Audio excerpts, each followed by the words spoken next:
Good evening from San Ignacio Town. With the 9 o'clock news, I am Patrick Jones. In the headlines, CARICOM intersessional meeting on the way in Plasencia. Murder reported in San Pedro while stabbing victim in Punta Gorda succumbs to injuries. And a new publication on landmarks and heritage sites in Dangriga Town has been launched. Stay tuned for details of these and other stories coming up after these messages. Are you always on the go? Tired of missing your favorite games while they're actually being played? Watch your games and sporting events live with Central TV and Internet's incredible MyTV. Simply log on to www.mitv.bz to get easy access to 25 channels, no matter where you are. With Central TV and Internet's MyTV, you're always in the game. The Belize Botanic Gardens shop, located at number 37 West Street in San Ignacio Town, offers a variety of plants and organic products for all your horticulture needs. Come check out our flowering and ornamental plants, different palm varieties, heliconias, and fruit tree seedlings, to name a few. The shop also has in stock organic fertilizers, and we carry a variety of natural personal care products such as soaps, lotions, and shampoos. We also sell local organic products such as cassava bread, cassava starch, and plantain flour. The Belize Botanic Gardens shop is open Tuesdays to Fridays from 9 a.m. to 4 p.m. and on Saturdays from 8 a.m. to 3 p.m. Call the Belize Botanic Gardens shop at telephone numbers 824-3101 or 671-3322, or come by number 37 West Street to purchase all your horticulture products today. Here now is the news in details. Today was the first day of plenary sessions for the 27th Intersessional Conference of Heads of Government of the Caribbean Community, CARICOM. The regional meeting was officially opened during ceremonies last night at the Plasencia Hotel in Plasencia Village in the Stan Creek District, with addresses from CARICOM Secretary General Erwin Larocque, outgoing chairman of CARICOM, the Prime Minister of Barbados, Frondell Stewart, and current chairman of the regional bloc, Prime Minister Dean Barrow. Prime Minister Barrow used a major portion of his opening speech to address what is undoubtedly the biggest threat to the region's banking sector, that is, the loss of correspondent banking relationships with institutions in Europe and the United States. Prime Minister Barrow told the gathering that this de-risking exercise could have what he called cataclysmic ramifications for the Caribbean, and urged other CARICOM leaders to wage a relentless campaign against it. For our structures of production, consumption, and investment are so obvious as to require little further elaboration. It is therefore no hyperbole to say that, especially in an environment where the value of our imports and exports taken together equals or exceeds our GDP, any attenuation, not to say complete cutoff, respecting our trade and remittance flows constitutes a clear, present, and compendious danger.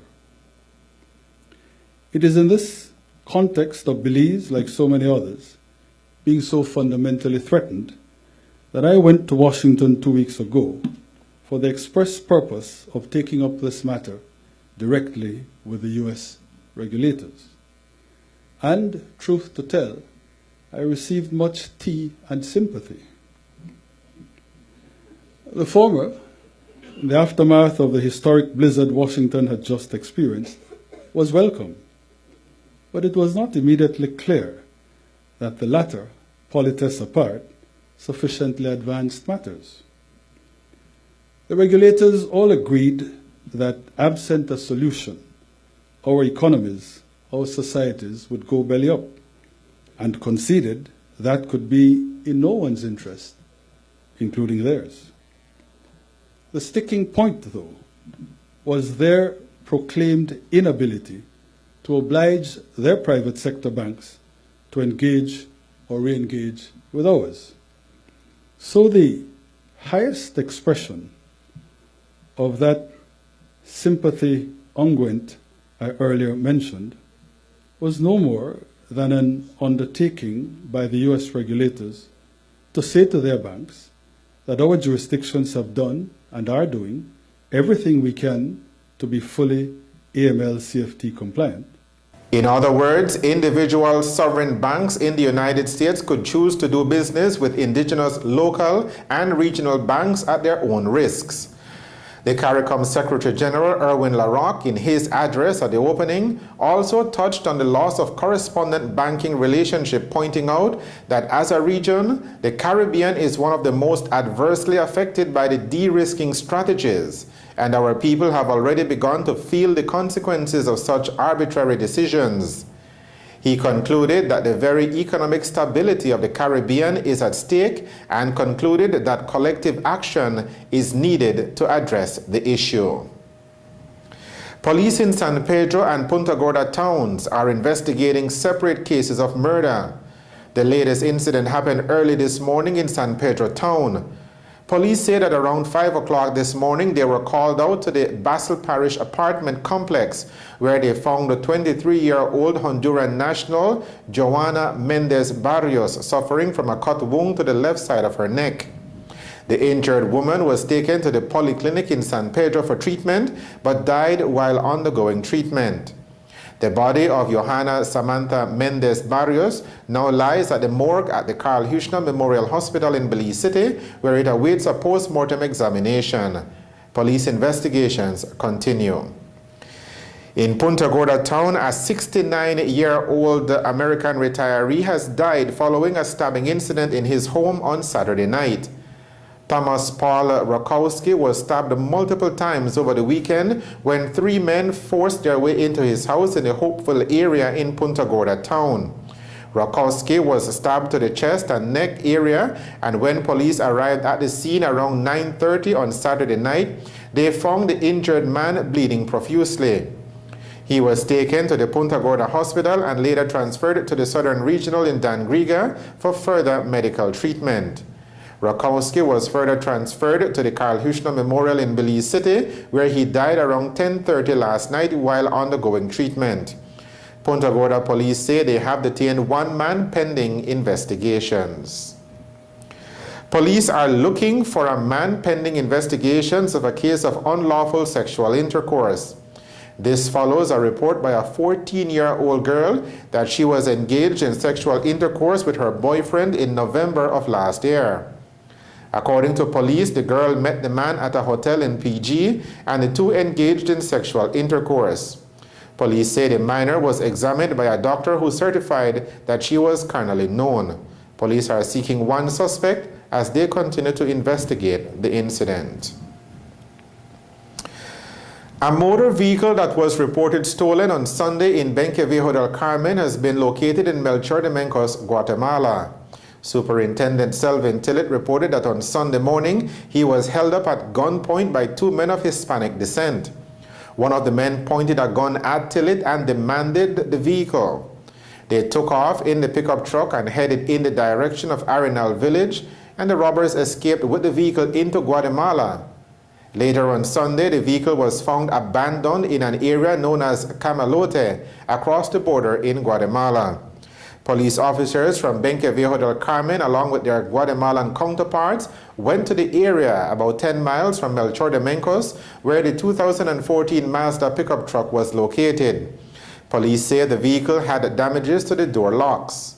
Using a spare key, the vehicle was started and driven to the police station in Melchor de Mencos, Guatemala. An investigation into the incident is ongoing by Guatemalan police. The Gang Suppression Unit has arrested a group of gang members on firearm charges. On Monday night, the GSU carried out operations in the St. Martin de Porres area of Belize City. During a search of a golden-colored Toyota Camry car at the corner of Flamboyant and Mahogany Streets, police say they found a firearm and ammunition. According to the GSU, the car was being driven at the time by 29-year-old Anthony Robinson.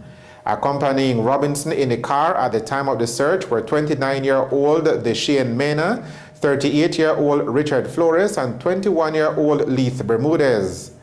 During the search, police say they discovered a .38 revolver loaded with 5 live rounds of ammunition underneath the front passenger seat of the car. As a result, all 4 male persons were jointly arrested and charged for the offense of kept firearm and ammunition without having been granted a gun license. The GSU was busy again on Saturday night in Belize City. During an operation on Tigris Street, they conducted a search inside of an abandoned building where they discovered a transparent plastic bag containing 12.9 grams of crack cocaine. The cocaine was found on the floor in the said abandoned building. No one was in the immediate area at the time of the discovery, and the drug was kept and labeled as found property. The GSU believes that the drug is the property of a known drug peddler of the George Street gang. You're watching the 9 o'clock news. We will have more of the day's stories for you right after these messages. The Belize Botanic Gardens shop, located at number 37 West Street in San Ignacio Town, offers a variety of plants and organic products for all your horticulture needs. Come check out our flowering and ornamental plants, different palm varieties, heliconias, and fruit tree seedlings, to name a few. The shop also has in stock organic fertilizers, and we carry a variety of natural personal care products such as soaps, lotions, and shampoos. We also sell local organic products such as cassava bread, cassava starch, and plantain flour. The Belize Botanic Gardens shop is open Tuesdays to Fridays from 9 a.m. to 4 p.m. and on Saturdays from 8 a.m. to 3 p.m. Call the Belize Botanic Gardens shop at telephone numbers 824-3101 or 671-3322, or come by number 37 West Street to purchase all your horticulture products today. Are you always on the go? Tired of missing your favorite games while they're actually being played? Watch your games and sporting events live with Central TV and Internet's incredible MyTV. Simply log on to www.mitv.bz to get easy access to 25 channels, no matter where you are. With Central TV and Internet's MyTV, you're always in the game.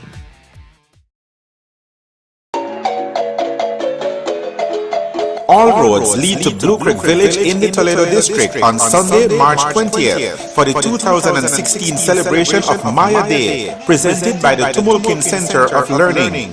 Come celebrate the authentic Maya identity and witness their traditional Mayan customs and performances. Lots of food and cultural presentations will be on display, including the very colorful deer dance and the most challenging greasy pole.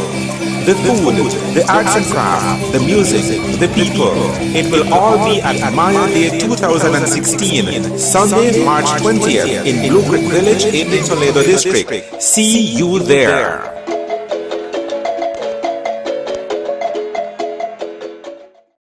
Welcome back to the 9 o'clock news. A new publication titled A Walk Through Dangriga was launched yesterday in that southern municipality. The publication is a joint initiative of the National Institute of Culture and History and the Belize Tourism Board. The book is the third publication in the Walkthrough series, which features key landmarks and heritage sites in municipalities around the country.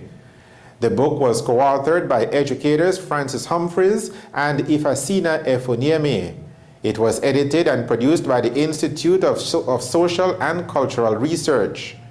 According to an official release, A Walk Through Dangriga traces the development of historic locations and sites of memory within the town. The information was compiled using oral history, documentary sources, and accompanied by photographs dating from the late 1880s to the present. Minister of State in the Ministry of Education, Youth, Sports and Culture, Elodio Aragon Jr., delivered the keynote address in which he emphasized the importance of community history, both for educational and tourism purposes. The book is available for purchase at various bookstores. A workshop on the Sustainable Child-Friendly Municipal Development Plan was held today at the Cayo Welcome Center. Keisha Rodriguez is the urban planning consultant for the project. This workshop is to meet with the Child Advisory Board in San Ignacio and Santa Elena to get from them what they see or what their vision as children is for their municipality, to make it a better place for them to live and grow and to go to school and so forth. Now, what do you expect back from a child? Well, we're expecting to get their opinions, their views, things that exist now, that they perhaps the things that they like about their town, so those things we want to maintain, but also the things that they would like to see change, and so things that the town council and the authorities can address to make the town better for them to live in. According to Rodriguez, everyone, particularly young people, play a vital role in the success of the child-friendly municipal development plan. In other words, what advice would you give maybe to the youth out there? Well, in terms of advice, I would say that young people need to take more interest in the affairs of their municipalities and in the affairs of the towns and cities that they live in. I mean, in the near future, they will be the ones paying taxes. They will be the ones who are governing. So it is important that from an early age they take an interest in how to develop their cities and towns to be better places to live in. Brianna Hyde is one of the participants of today's workshop. The purpose of being here is so that we can give back to UNICEF, give them what are our problems in the Kaya district, and make our views or problems, and also what are good in ours, so they can keep it maintain. I think they need to speak up and tell us what are their problems, because if they don't tell us our problems, then we can't make a change to benefit them. The Sustainable Child-Friendly Municipality Development Plan is being implemented in other urban settings around the country. The San Ignacio Santa Elena Sports Council is the recipient of a brand new riding mower, which will be used to keep public parks clean. The equipment was handed over to the chairman of the San Ignacio Santa Elena Sports Council, Cruz Gomez, this morning at the Norman Broster Stadium in San Ignacio Town by the Minister of State in the Ministry of Youth and Sport, Elodio Aragon Jr. The purpose of us being here in Cayo is basically to look at giving this riding mower to the Sports Council here in Cayo. No, I think it's an important handing over, because we have to maintain our sporting facilities, and that has always been a challenge for our sporting councils countrywide. I think last month you saw we assisted our sporting councils with motorcycles. Today, this is only one riding mower we are handing over to Cayo, because Cayo needs to maintain its areas, and it goes to giving the sport coordinators the equipment to manage their facilities, and this is just one small step towards the bigger picture, and there's a long way to go in terms of looking at where we are with sports and where we want to go.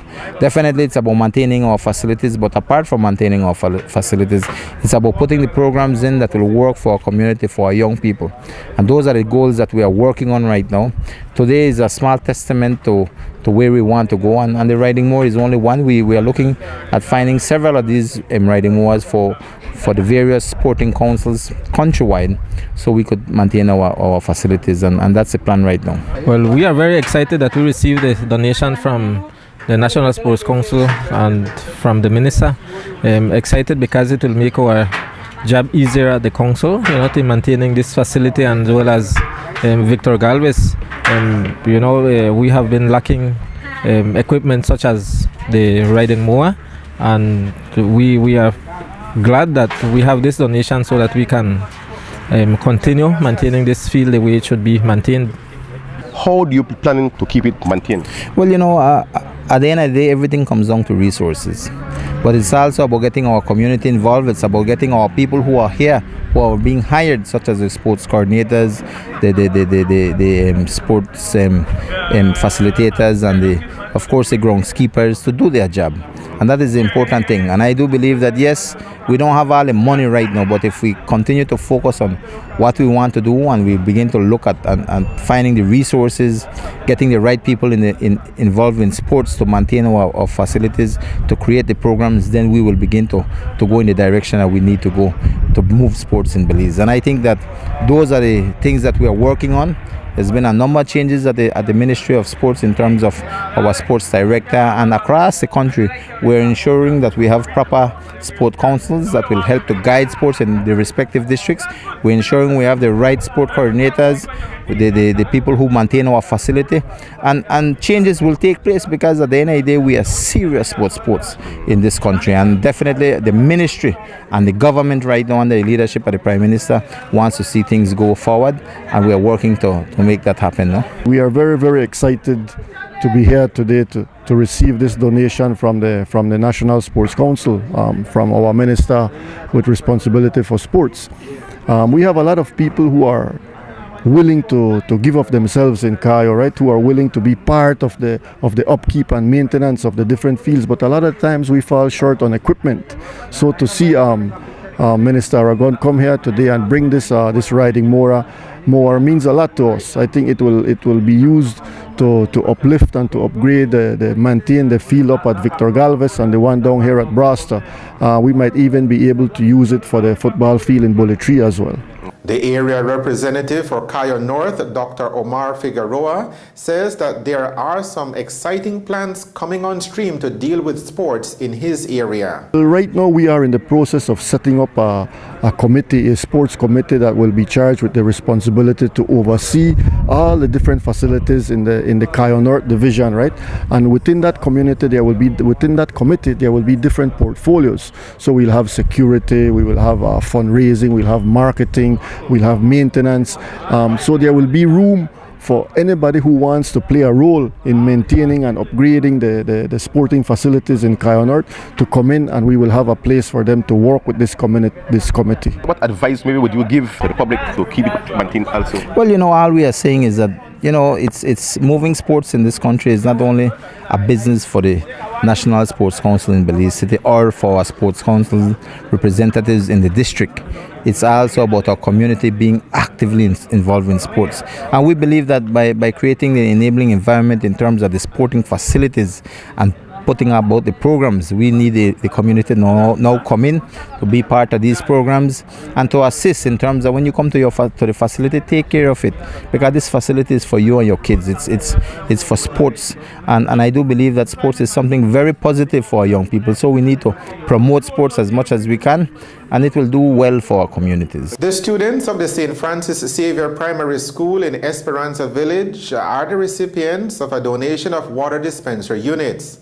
The units were handed over to the school's principal, Catherine Welch. Okay, this morning we received 9 dispensers along with 9 5-gallons of purified water, one for each classroom, which will be for the children's use. How will this benefit the school? Well, it will benefit the school because it's for the children, and once anything comes to the school and it's for the children, they are the ones to benefit. They will have the treated water, the purified water to drink in their classroom. Some do bring from home, but not everybody. So for those that don't bring, well, they will have it here at school. What the minister said, that he is looking into getting a filter for each of the dispensers so that we can use the same pipe water and filter the water, and then they have it again in the classroom as purified water. So it won't be, incurring an expense on the school. The water dispenser units were procured through the efforts of Area Representative Orlando Habet. The news on the national channel. Indigenous Productions presents to you Ras India. It's truly one of a kind. One of a kind. One of a kind. Available in stores worldwide. There ain't no other.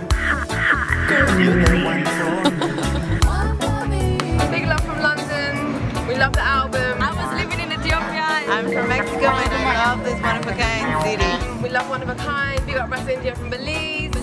One love. I like it. I'm here from Australia. Big up Brazil, one of a kind. Woo, woo. I'm Angel. I'm from Canada, Alberta, and I love this new city. 廣東話好音樂，本地製作，支持。Buy it now. Download it on Amazon and iTunes now. Available in stores countrywide.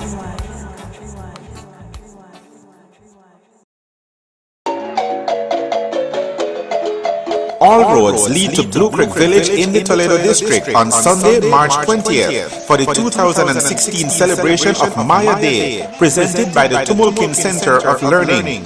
Come celebrate the authentic Maya identity and witness their traditional Mayan customs and performances. Lots of food and cultural presentations will be on display, including the very colorful deer dance and the most challenging greasy pole.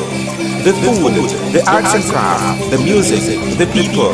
It will all be at Maya Day 2016, Sunday, March 20th in Blue Creek Village in the Toledo District. See you there.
The Belize Tire Depot, your one-stop destination. What you will find is a first-class selection of solid, dependable, quality products from the names you can trust. We carry a full line of urea and SureTech tools and equipment to meet every need, from light maintenance around the house to heavy-duty fieldwork.